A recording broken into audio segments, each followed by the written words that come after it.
No, but I've watched plenty of videos online. It always reminds me of an Internet Tonight promo that we had on ZDTV. One of the sites they were talking about was 101 uses for a Floby.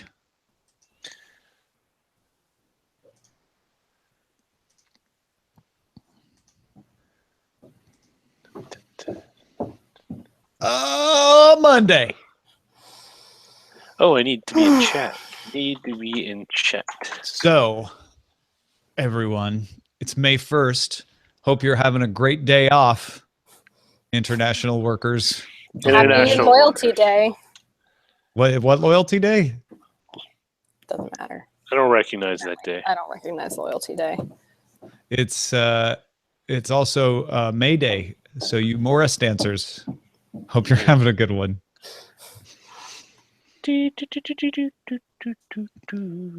I didn't see my neighborhood maypole out this morning when I took the dogs for a walk. Sadly. You know that May Day as Labor Day was picked because of the Haymarket riots in Chicago.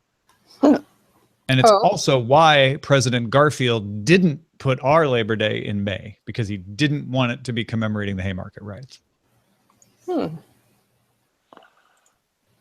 No Haymarket, no market.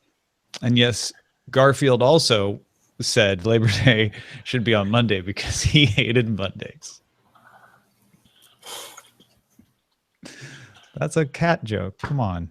Sorry. I was thinking about the Giants. What do you think about the Giants? Just so bad. Having a bad year. It's early. They can recover. Nope. They can recover.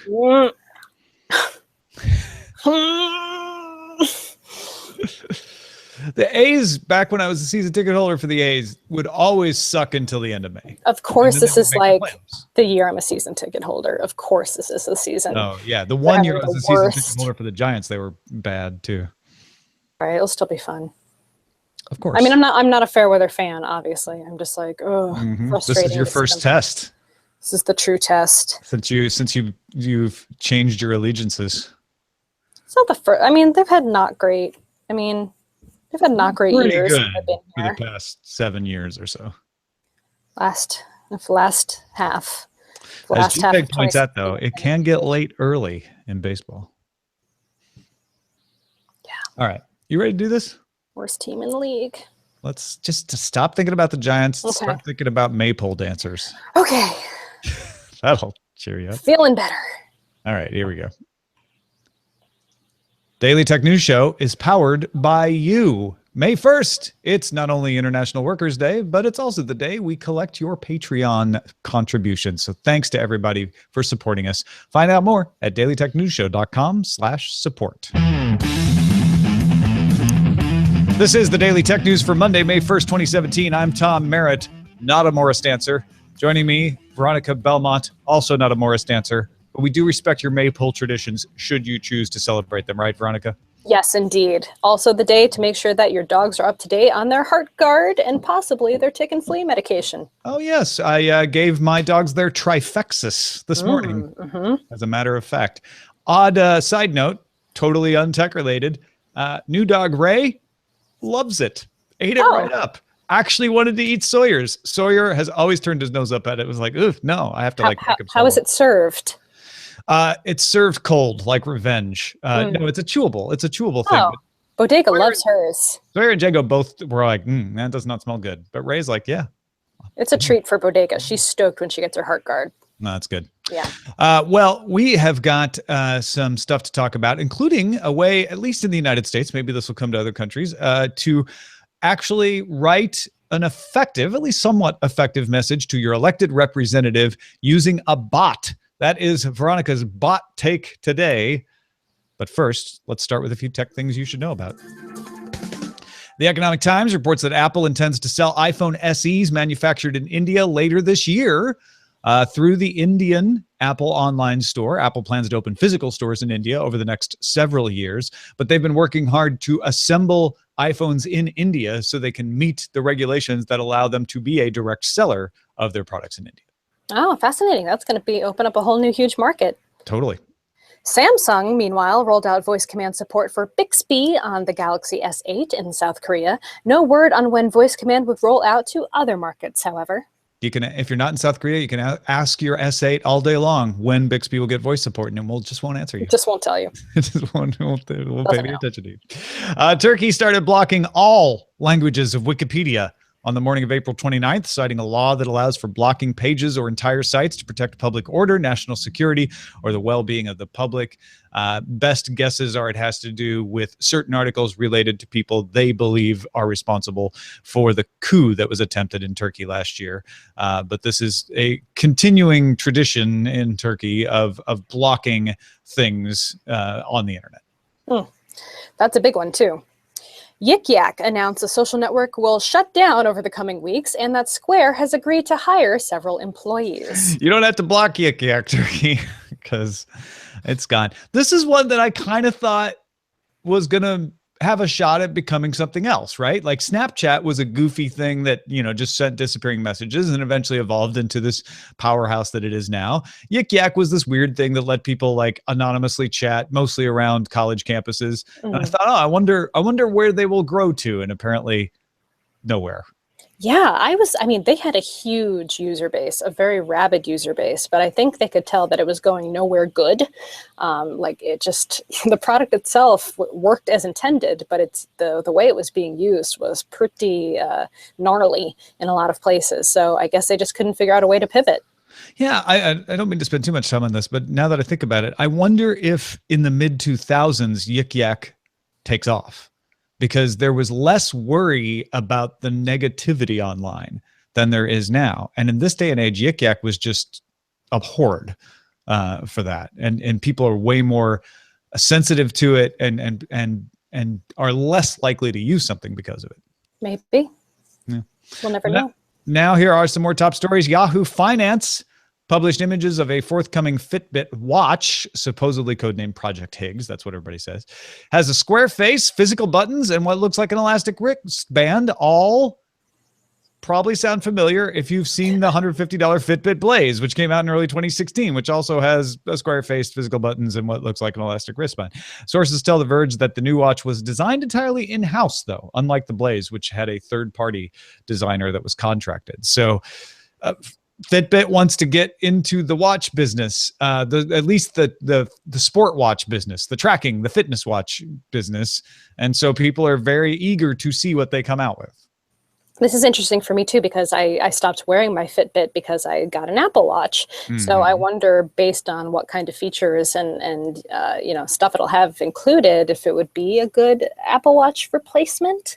Probably not. I think there's just too much tie-in to the Apple ecosystem at this point for me to really see a benefit to switching. But I like Fitbit stuff, and I think they do a great job.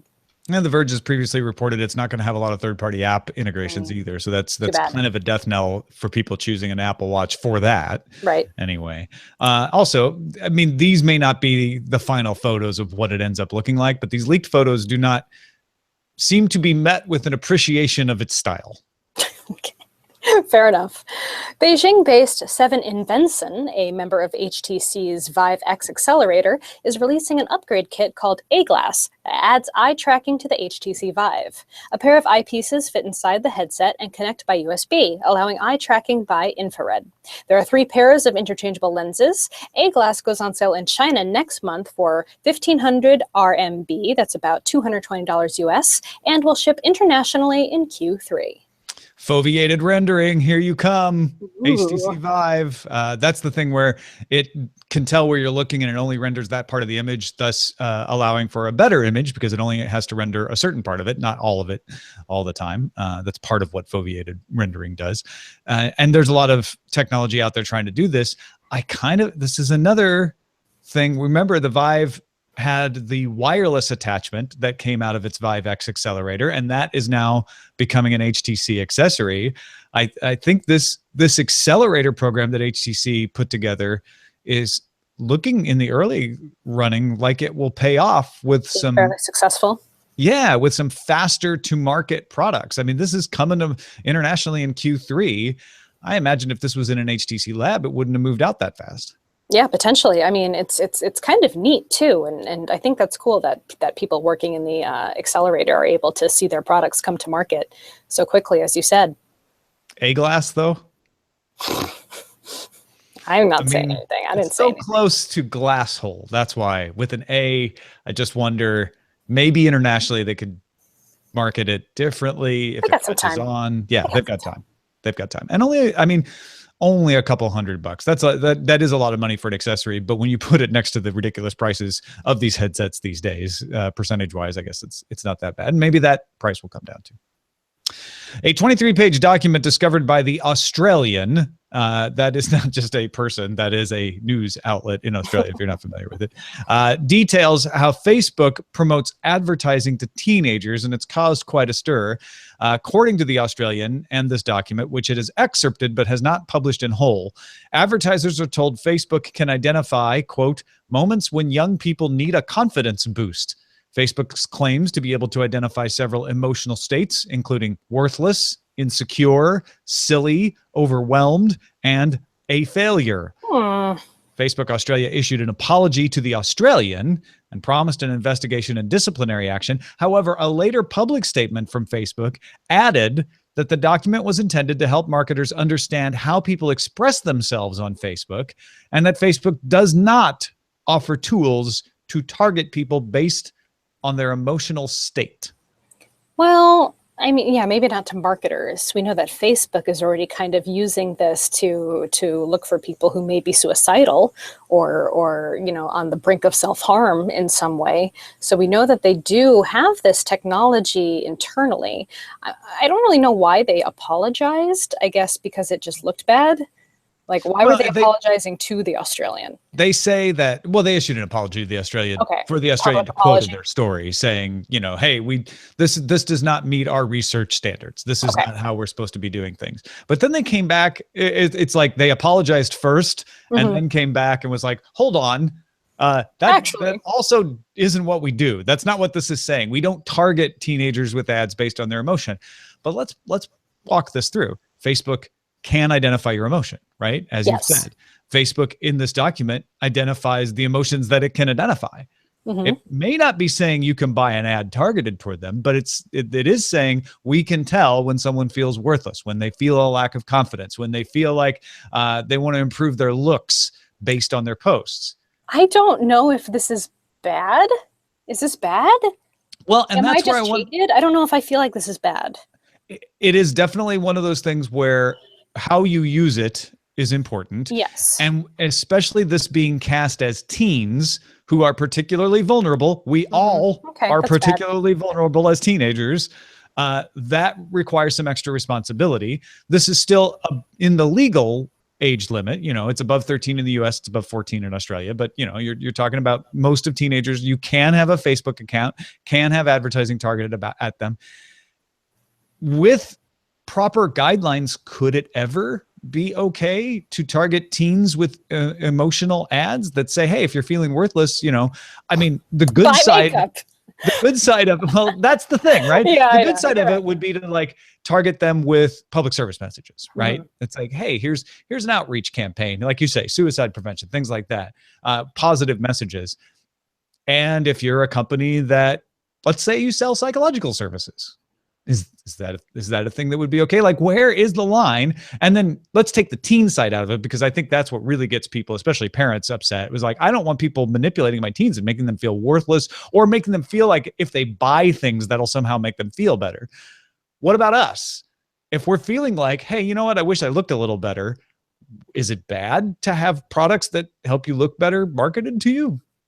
I feel like I'm just bombarded with that anyway, so I don't really know if it would make too much of a difference. But yeah, I'm going to get some crap for saying, is it bad? But it's a tough one. But yeah, the teenager thing, I think, is probably the biggest issue here, because as you said, they are very vulnerable, sensitive to this kind of stuff, easily persuadable. So there's a lot of kind of ethical quandary going on there. And it's an ethical quandary that's not going to go away because Facebook apologized about this report. And targeted advertising like this, especially as we get into more like the augmented reality state and, services know more about where we are, what our heart rate is, how we're feeling in that time, what our habits are, how we deviate from those habits, and sell against us, for those kinds of things. I mean, we're just going to see more of this. Yeah, they're gonna have more and more data on you. They're gonna have more and more abilities to target you, and just saying no, you can't ever use any of that data to target isn't going to work, because as with all advertising, the only advertising you hate is the advertising you didn't want to know about, right? And so the line has to be like, okay, when should it be okay for them to know I need cheering up, play a Guardians of the Galaxy Volume 2 trailer to me, because that will cheer me up? And when is it not okay because I need cheering up, and so you play a Stoli vodka ad, and that leads me to, go back to drinking, and I shouldn't. Like there are definitely lines there, but I think we need a responsible conversation about what they should be. And I'll put it, my bottom line, and I'll let you have the last word on this. My bottom line is you should have control over it as a user. You should decide whether companies can target you in these different ways. Yeah, I really am curious what kinds of groups are going to spring up in the next coming years to kind of counsel companies on what is okay to do. Are there going to be like watchdog groups around this? There probably already are, but like going into the more high-tech space, as this advertising becomes so much more sophisticated and targeted, like there's probably going to be third-party groups that spring up to protect consumers, or the ones that exist need to become a lot more technology focused. Well, moving on, Twitter and Bloomberg will partner on a 24/7 video stream. Twitter will not retransmit Bloomberg's existing live video stream, but instead, Bloomberg will originate programs for Twitter and mix in live video from Twitter users. It would be broader in focus than Bloomberg's financial-oriented news, but Bloomberg is supposed to be entirely in control of the editorial content. Man, we're going to talk about this quite a bit on Cord Killers today, because I think this could be very significant. I think it's where Twitter has been pointing for a while, which is we want to be the place you check in to find out if things are going on. There's been a lot of dissatisfaction with 24/7 news, and the way Netflix has subverted the market for drama and scripted shows, Twitter could, with Bloomberg's help, subvert the market for general news. And the key to this is the fact that Bloomberg isn't going to do a financial presentation. That's what Bloomberg does right now. They have a live feed of their financial news, but they are going to work with Twitter to create something that is broader than that and reaches a bunch of people who, whether they have access to cable television news or not, worldwide would be able to watch this. And it goes right along with what Twitter does, which is talk about what's going on in the world. It's all a matter of execution, of course, but I think this could be the start of something very big, and start of the thing that maybe disassembles the traditional network package. The one thing I'm concerned about, though, is when we are doing live programming, live video programming especially, and it's kind of feeding off of what's going on Twitter, especially with, even though there will be editorial oversight, I would imagine, like take, for example, the big fury over the Ivanka Trump ad that was happening in the Philippines. There was a billboard featuring Ivanka Trump in Manila, and people were reporting that this was a huge conflict of interest. And yes, potentially it could be, but the picture was originally from 2012. And it took a really long time for the truthiness to kind of cycle through, and for even, big networks to kind of take it back a little bit and say like, no, this was actually from before. So I just worry sometimes that when it's live, and it's becoming, and it's focused on social media and so focused on Twitter specifically, like how much editorial control will they really have, and how much fact checking will they be able to do on the fly to make sure that they're not promoting top stories that might not necessarily have been completely thought through and fact checked. Well, that is going to be the key, right? I think you're absolutely right, because the opposite side could be that Bloomberg, in their editorial control, does such a good job of this because they're in Twitter that they can hop on these things faster, fact check them faster, and poke a hole in them faster, possibly short-circuiting them because the coverage is happening on Twitter.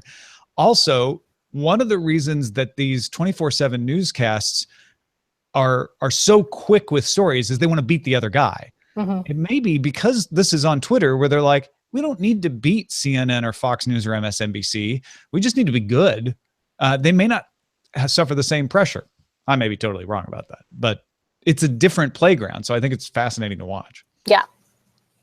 Finally, the Korea Herald reports Samsung has received approval to test autonomous cars in South Korea. Samsung's developing the sensors, the AI software. Does this sound familiar? Because it's what everybody's saying Apple's doing. Apple just doesn't say anything publicly about it. Samsung will use customized Hyundais. Hyundai, by the way, was the first to get permits for testing autonomous cars in Korea.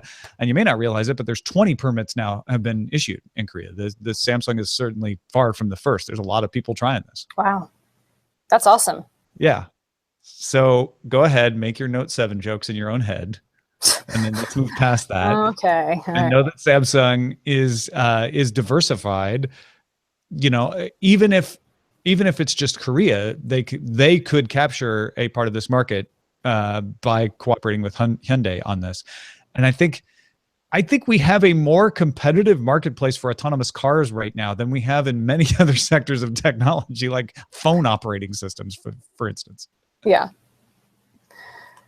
Well, folks, if you want to get all the tech headlines each day in about 5 minutes, be sure to subscribe to our sister show, dailytechheadlines.com. You can also get it on your Amazon Echo and the app Anchor right there on your phone. Okay, there is a bot out there called Resistbot. Now, despite its politicized name, anybody can use it to send a message of any kind to elected officials in the United States. You access Resistbot on SMS, although they are adding Facebook Messenger and Amazon Echo as of today. That's the news. It's a nonprofit project of Jason Putorti. He is a designer at AngelList. Eric Rice, who's the CEO of the Long-Term Stock Exchange, and about a dozen other folks contributing time. Half a dozen of those are Twilio employees. It launched back in March 8th. By letting you use SMS. You typed the word resist to 50409. It would ask you your name and your zip code to figure out who your representatives were, and would let you send a fax of whatever you wanted, whatever your opinion was. You wrote it, and it would turn that text message into a fax that would get sent to your senators. And after a certain amount of engagement with the bot, then eventually to your representatives. And I think the thing that knocked you out, Veronica, was the fact that voters have sent roughly 800,000 pages worth of messages to elected representatives here in the U.S. 150,000 of them came on March 24th, right around the healthcare debate. Yeah, I think this is a really great example of the best possible kind of scenario for a bot. It's taking a task that is, pretty profoundly difficult this day and age, and like a real just hurdle for people in general is to actually like put something down on paper and then have to go and find a fax machine or mail it in the mail, which is totally reasonable. But, a lot of correspondence still happens via fax machine. And especially in these kinds of, government, for example, healthcare, these crazy kind of scenarios where email doesn't necessarily always get looked at. And so Resistbot came around and offered a super simple way to make this process a couple of steps. And so all you have to do effectively is send a text, follow their onboarding procedures, adding your name, your zip code, your address, and then it essentially just, you decide what you want to talk about. It can be anything. And as you mentioned, it's called Resistbot, and that was the primary goal was to send, messages like of resistment. It was started by people with a particular political stance, right? Yeah. But really, at the end of the day, if you just want to get in touch with your Congress people, like this is a great way to do it. And they are seeing the messages because they are coming by fax. And for some reason, fax is still heavily weighted over emails, which can feel a lot more automated, I think, to officials. I think the key to this is the fact that it isn't a form. I've seen a lot of web services do things like this, not bots, but they say like, here, fill in this and we'll send the message. You can customize it if you want, but we've written it for you. Yeah. This doesn't do that. This says you write what you want. And that can carry more weight with representatives as well. Yeah, I mean, and so I've been using it all the time, and they're adding features pretty regularly. And eventually you'll be able to email it's senators now. I think you can do representatives now as well if you hit a certain limit, and then you're soon will be able to do governors, local newspapers. And I think that's really amazing too. And being able to add that Facebook Messenger support, which I think a lot of young people particularly are a lot more keen to kind of jump on, is really awesome. Amazon Voice Services, being able to dictate your letter, which I actually find to be a lot more difficult than just tapping it out on my phone. And being able to actually sign it, having a saved signature like on the service that you can just plug in to make the letters feel even more official and more personalized. So it's a really great way to just kind of get involved with your government and feel like you're making a difference and having your voice be heard without having to, find a fax machine, which is increasingly difficult for some people these days. Or figure out like, what's the address? Where do I send it? Right. Like, you just get on Facebook Messenger or even Amazon Voice Services. Yeah. Even if you engage with it enough, it'll start alerting you when there's major votes coming up so you can express your opinion on them. They say they are going to do hand-signed letters, send postal mail, find town hall meetings for you, even place calls on your behalf. Yeah. Yeah. So I think the only downside of this is the name, because that's going to turn off conservatives. And some people just aren't going to trust it. They're like, oh, you're going to block my message or you're going to spy on me or something like that. Yeah, the fact of the matter, it should be just a tool for everybody. Everybody should be more engaged across the board. I think it's really important that we all understand, the discourse that's happening right now. And, being a young person and having your voice be heard in that way, I think is really important. And if it can be that easy, like, I mean, I'm in my mid-30s and I still have a hard time picking up a phone. I worked the phone banks. That was like physically painful for me to have to call human beings on the phone, but I did it. And I feel like it enables you to have a say and take action one way or the other without having to put a ton of effort into it, which frankly is what keeps a lot of people from doing anything. Yeah. And one of the downsides of a lot of these efforts has been it actually takes away your sincerity, right? Because it's a form, yeah. Or because, it takes away, it makes it too easy, or, you can't just post a hashtag on Twitter and say you've been involved. This, I think, is a great example of using technology to take away the parts that don't need to be there to make things difficult. It's like, we'll do the hard work of figuring out where your message should go. The important part of democracy is that you get to express your opinion to your elected representative, and this makes that easy. This makes this happen. I almost wish they would come up with something on the other end, because one of the problems is that the staff for these elected representatives have a hard time wading through all of the responses. We need some machine learning on the other end to make this easier for them to see what people are saying. So a bot on the other end, like an answer bot. Maybe, yeah. As long as they're counting them, that's all that matters. But it does seem like automating would make a lot of sense. Well, check it out, folks. Again, you can find it at resistbot.io. And again, even if you're not on the resist side of the conversation, I think it's worth trying out. In fact, you may want to try it out because of that, so you can balance things out. But Absolutely. Either way, it's a really good way to make your opinion heard. Thanks to everybody who participates in our subreddit. You can submit stories and vote on them at dailytechnewsshow.reddit.com. Okay, got a couple of messages before we get out of here today, but the first one comes from our friend Nate Langston over there across what some people call a pond. I call the Atlantic Ocean. What's up, Nate? Thanks, Tom. This week we discussed creepy advertising, partly because one of the UK's on-demand video services will start calling out viewers by name as a way of getting their attention. We also spent some time talking about why the UK's ebook market is down for the second year in a row. That, plus driverless cars joining our highways in 2019 and more, out now at techpodcast.uk. Back to you. Thanks, Nate. Yeah, Veronica and I have talked about the ebook thing on Sword and Laser as well, and the fact that audiobooks often get left out of that conversation. I think that's part of it, but some people still just want to pick up a book. Yep, it's true. They like that dead tree smell.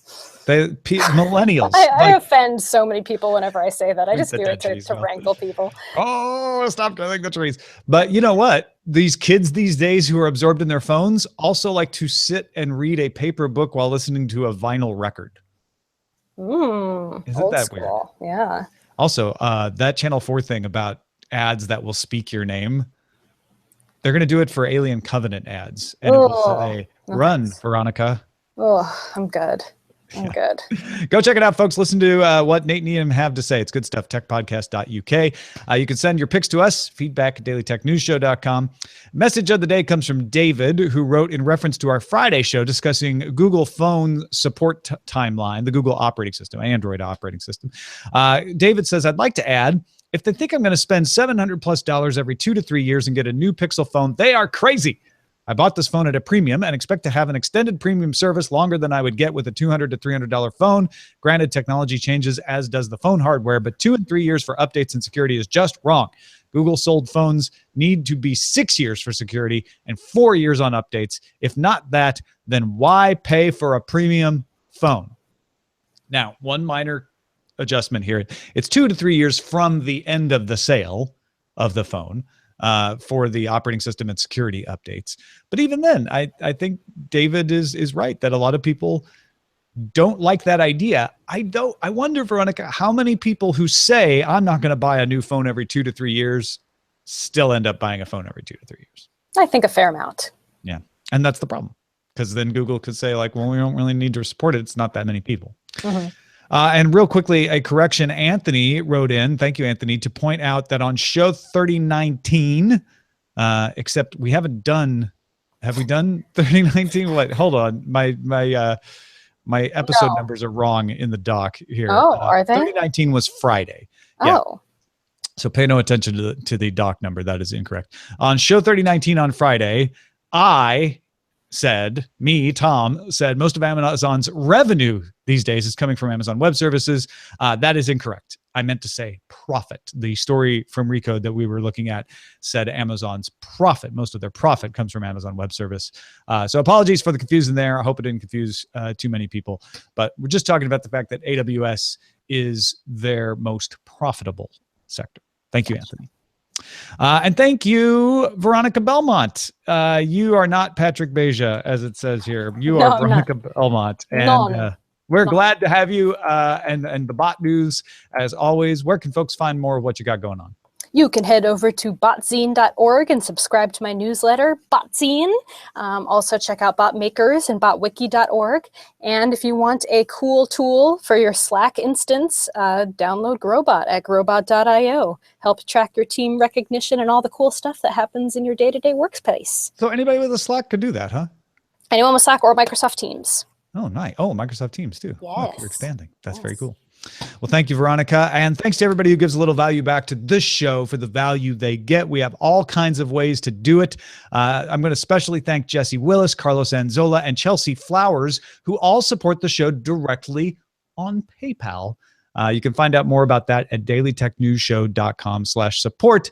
And of course, big thanks to everybody who supports us every month at patreon.com/DTNS.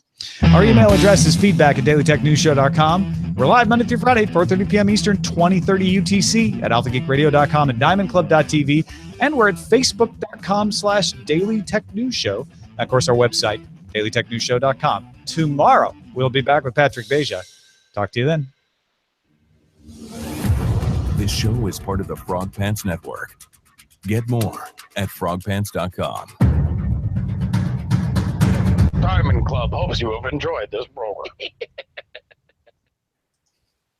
Good show. Yeah. Yeah. Yeah, sure, you betcha. What should we call it, though? If we were to name this show, should we call it Sarah? Jocelyn? All your emos are belong to Facebook. Oh, that's not funny, though, because we might be talking about people who are really depressed. Well, yeah, no, you know what? And I meant to bring this up, and then I forgot. Shane pointed out, he's like, advertising isn't going to help clinically depressed. And he's absolutely right. When I talked about people who are feeling a little down, I wasn't speaking of clinically depressed, though this Facebook document does seem to use terms that might apply in that case. And Facebook's certainly doing it with the suicide prevention. Yeah. Roger is back. What else we got, Roger? Bought your congressman, which I like. Facebook on the cut. Oh no! That's terrible. No, that's cool. Take your heart guard. Take your Resistbot is futile for that's Star Trek cute. fans. Yeah. Yik Yak gets yanked. But Resistbot isn't futile. It's not. Maybe we do Resistbot isn't futile. Yeah, I like that. Yeah. Let's do Resistbot isn't futile. Where did the numbering go wrong? Damn it. I don't know.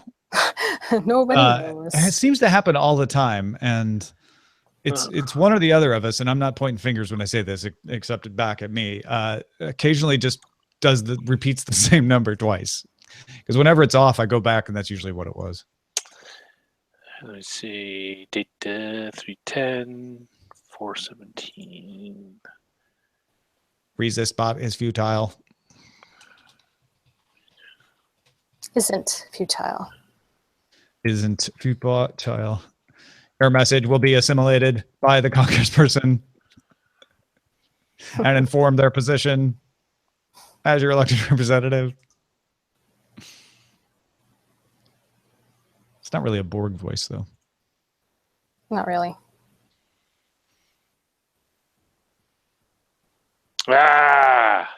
Find it? Are you looking for it? Yeah, but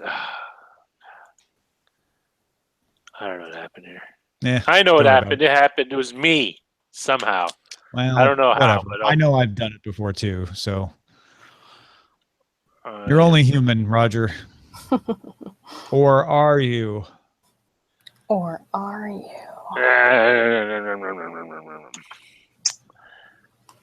What do we April. want? Bots. When do we want them? When we text them. Specifically when we text them.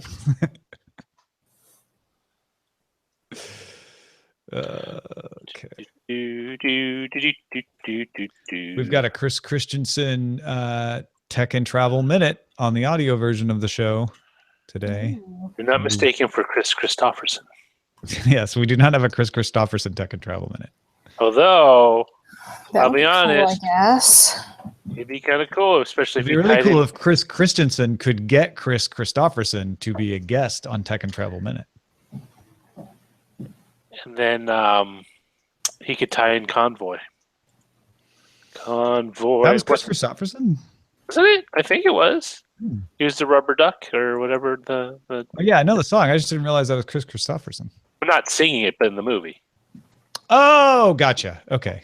I was like, yeah, for some reason. Yeah, okay. Chris Christopherson did sing, though. Yes. For a very short time. Actually, no. He was done singing by the time he was in Blade. He sang Jesus Was a Capricorn. His original working title was Jesus Was a Unicorn. No, that was not true at all. Fake news is going to thing. I'm going to make money off it. I wrote a brilliant news story for the first time in 3 years last week. It was about United Airlines. Easy target. Yeah. We have a new service where you could just basic. Sorry. Go ahead. I don't know. They could mix your salad for you. You just put in all the ingredients in your bag and let it toss around. Are you still worried about the Giants? No, I'm watching a very cute video. Which Sorry, I one? shouldn't be participating. Okay. It's a little baby doing haka. Haka? Yeah, it's really cute. Like a New Zealand baby? Yeah, Oh, that's amazing. like little baby, Like a toddler? even barely small, walking. No, like Big eyes and the slapping the knees and all of that. like younger than. with the tongue. Yes, with everything. It's That's super awesome. cute. You little badass. Baby Hakas. Not striking fear in my heart, though. Striking love. Striking love deep inside your heart. Working. I just want to cuddle you up. Not with your working as skin and intended. hawk. All right, I should go back to work. Okay, I Thank you. suppose. I Yes. know I'm not following the timeline, but That's work fine. beckons. All right, You see you guys must soon. go. Bye. Bye. Bye. Well, now that she's out of the... Oh, wait a minute. Did someone... Let's see.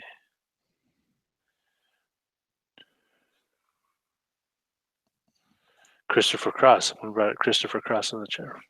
Yes. I think Yacht Rock is ready for a comeback. It was. It did kind of make a It made a hipster comeback. It did? It did make... Huh? I missed it.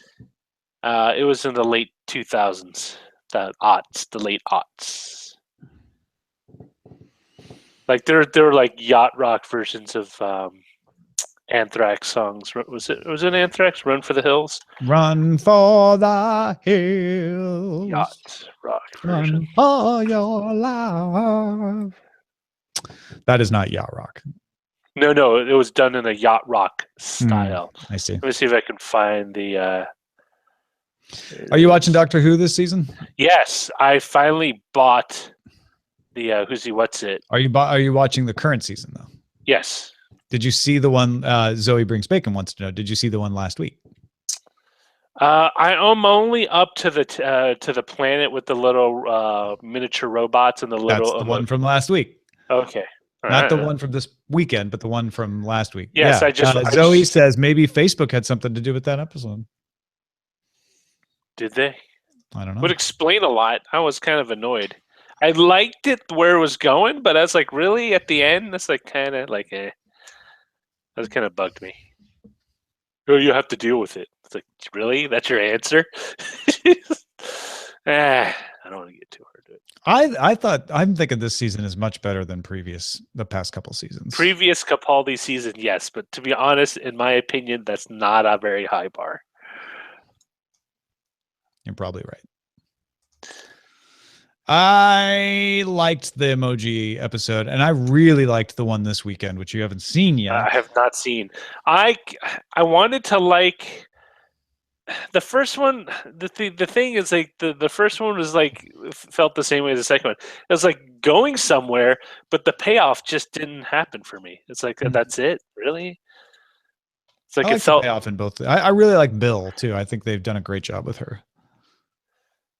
Yes, I'm still on the fence. Generally, what I find is midway, you'll eventually like if the companion turns out to be really cool, you'll know by then. So I'm still in the judgment phase. Well, this most recent one this past weekend was the first of the we're going back into recent English history one, which usually are kind of lame. Oh yeah. You know, like usually it's Robin Hood or Queen Victoria or Hercule Poirot, Agatha Christie, whatever. This one didn't have any famous people in it. They just went back to a Victorian era of England, and it was so much better because they weren't relying on a famous person for the plot. Like Queen Victoria. I think it's one of their best episodes yet. It's kind of weird. Like the last companion I liked was Amy Pond. I love Clara. I just loved her in her first like 4 episodes more than most of the rest. She just, I don't know. Something about her just bugged me. Yeah.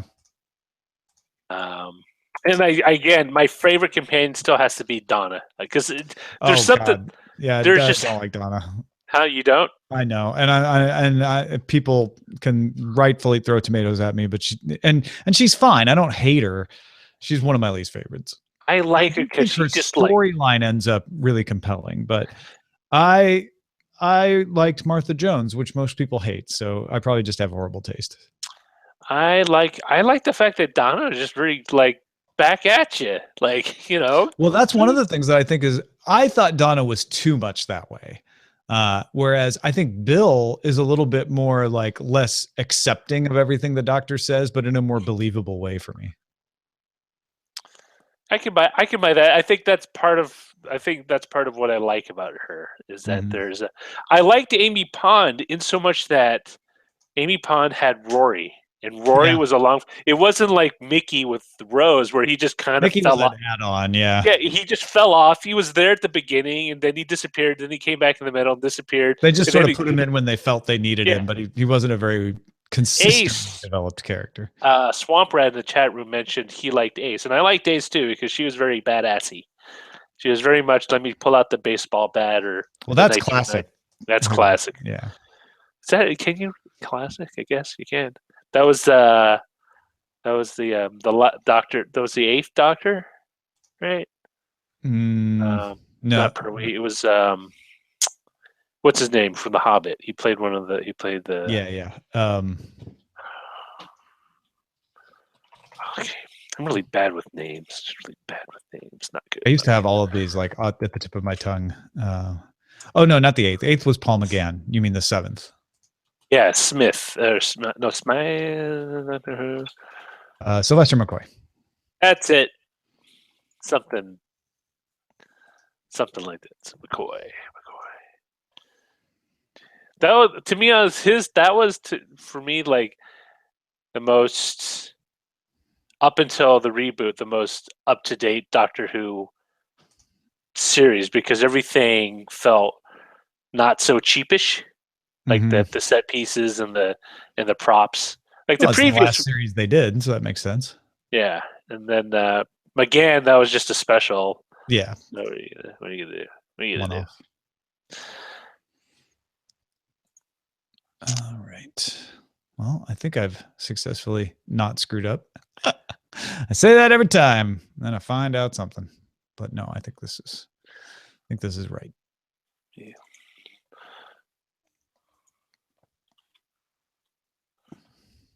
This is Run for the Hill. Glad we could bring you a little Anthrax into your day today. Here, I am going to post this in the chat room. I already posted it in the Slack. Yeah, I saw that. I haven't had a chance to look at it though.